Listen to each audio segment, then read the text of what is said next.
welcome back to another video here in my YouTube channel.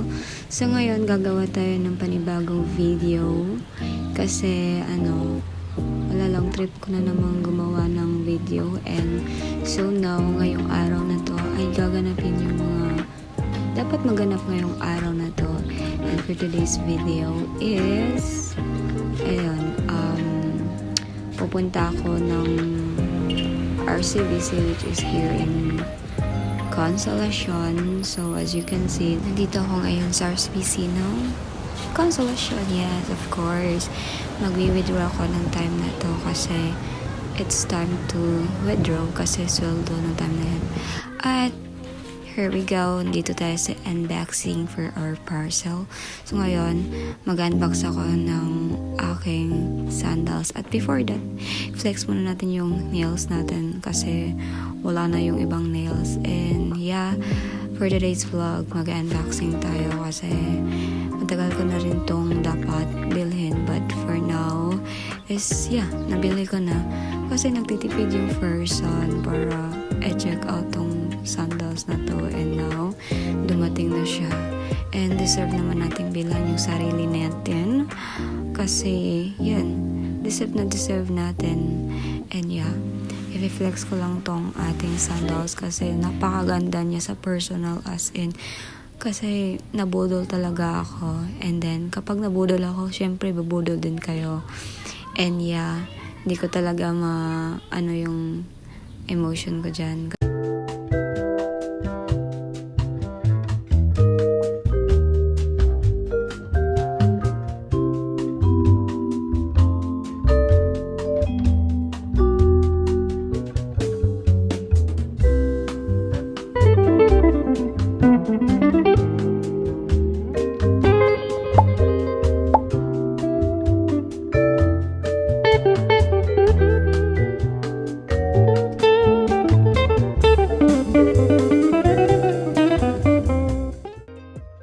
So, time check, it's 3:46 PM ng hapon. So, ngayon nandito kami sa Starbucks para uminom ng drinks, syempre. And first time din pangalawang balik ko pala dito sa Starbucks. So, yan, nandito kami para mag-chika-chika lang. Syempre kasama ko yung jowa ng kuya ko tsaka kaibigan ko na girly. Syempre, you know naman. So ngayon, ito yung mga kasama ko, which is yung jowa ng kuya ko tsaka yung friend ko na gay. And then, ito yung place ng Starbucks here in Consolacion. So, habang nag-aantay kami ng aming order, nagpipicture muna sila. And yeah, and here we go. Ito yung order namin, and yung order ko yun is matcha at saka yung sa kanila strawberry at saka Rocky Road. And yeah, so ngayon sabi nila bumirang muna namin yung drinks namin, and yun nga, talaga yung mga Pinoy talaga kapag may mga bagong maiinom or like foods na bago sa paningin, minamay di talaga at saka binobumirang. Ewan ko ba kung anong dapat gawin. And yeah, so dapat paminsan-minsan i-treat natin yung sarili natin sa ganitong bagay kasi minsan lang tayo lumigaya, lalo-lalo na kapag galing sa pinaghirapan mo na pera. So I'm so happy na nabibilhan ko ng ganito yung sarili ko, and I'm so proud of myself. And yeah, for today's vlog, dyan kung nakikita nyo sa video, parang nahihirapan akong ipasok yung straw kasi ewan ko ba, kasi dalawa yung butas at saka ewan ko dun sa isang butas, parang anong tawag dyan, yung parang naluluding na ako minsan. Hindi ko na talaga alam kasi napakatigas. Oo, hindi niya mapasok. Ano bang mapapasok? Bish. So, ayun. Sabi ko, paano ba to? And then, after that, sabi ng kaibigan ko, selfie muna tayo bago tayo uminom. And then, yan. Selfie muna tayo. So, parang ako talaga, atat na talaga akong uminom kasi gusto ko na talagang tikman tong matcha nila. Pero, nung nalaman ko, nasa gilid pala ng lalagayan ng straw. So, ewan ko ba dito sa camera ko parating nahuhulog. So, pasensya na po talaga sa mga ganitong bagay. Ganito lang talaga mga people. And yeah, Tapos sabi ng jowa ng kuya ko na patikim ng sayo, parang masarap. So ayun, sabi niya, akin na lang to ako. Wag, ako nag-order niyan. Inumin mo yung in-order mo. So ayun, wala siyang choice kundi uminom na lang nun.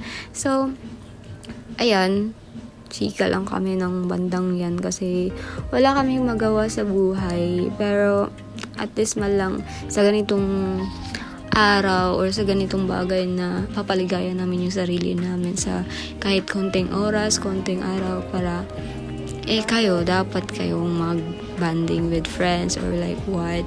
And now, so ngayon, kung nakikita nyo, picture, ganito kapag may nakikita kaming malalaking salamin pala. Dito kami nagpi-picture. And yeah.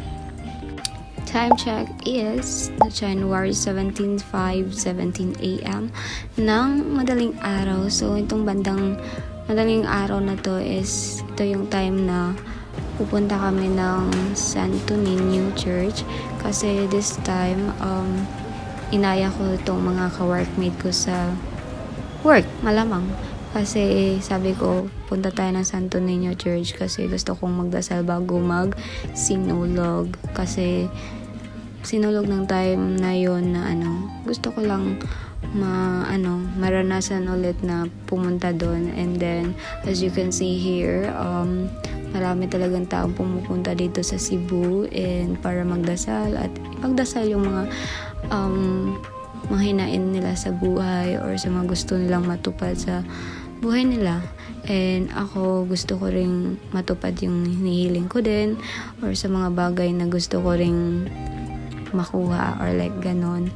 So, eto, nagpapasalamat din ako sa kanila na sinamahan ako nila dito. Sabi naman nila nga, gusto din nilang pumunta dito sa Santo Niño para magdasal or like, malanasan din nila ulit na pumunta dito.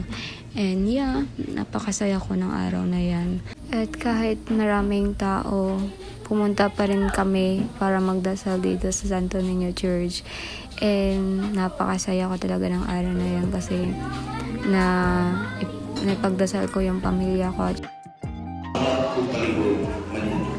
Sa dili pa nato panalangina ang mga relihiyosong imahe sa Amahan sa langit, nagadahin kami kanimo tungod kay imong ibalangin mo espiritu nganhi sa among mga kasing-kasing aron magtudlo ka namo sa pag-ampo. Bendisyon ni kining mga kaimanan sa debosyon ug tudloy. So sa part na to, papunta kami ngayon dito sa sindihanan ng mga kandila kung saan dito lahat ng mga tao nagdadasal ng kanilang mga hinihiling sa buhay o sa kung anong mga bagay na gusto nilang matupad. So itutour ko kayo sa place na to at napakalawak talaga ng dinadasalan dito. And yeah, so ngayon dito ako banda para bumili ako ng 5 candles.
So, dito na tayo magtatapos sa ating video and I hope nag-enjoy kayo sa panonood and abang-abang na naman sa ating panibagong video and do subscribe and support well. And yeah, kita-kits ulit.